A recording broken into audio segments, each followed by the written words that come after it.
Hi, I'm Rachel, and this is a quick tutorial on how to do goddess pose. So goddess pose looks like this, right? We've seen this before, and it's one of the few poses in yoga where both legs are actually externally rotating. So when we're doing goddess pose, one of the things that we want to keep in mind is that we really want the foot, the shin, the knee, and the thigh to all be in the same line. In other words, when we come into goddess pose, we don't want the knees to be falling in. So let's try this together.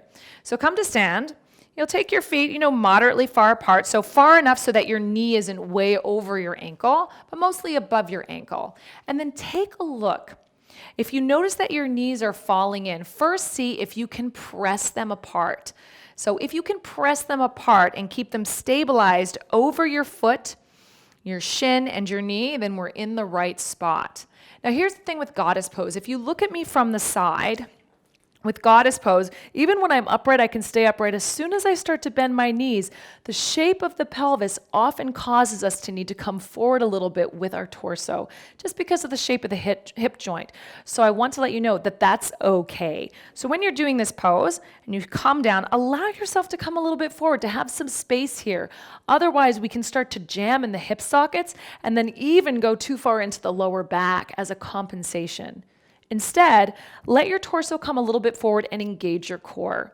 So from here, as I come down a little further, just double check with your knees, track them, and then this is a really good opportunity to press the knees open. So in goddess pose, what we're doing is strengthening the quads, strengthening the outer hips at the same time, strengthening our abductors and external rotators. So let the chest come a little bit forward. And then your teacher, depending on what they're doing here, may do all sorts of arm variations or different sort of things with you while your thighs start crying out to you and begging for release. So this is all good. You might even find that teachers do little heel lifts to help you work with the calves. But this is the basic premise, and the way to keep it safe: keep aligned through the shin, the knee, and the thigh, and also let your chest come a little bit forward to relieve any pressure on your hip joint. Enjoy.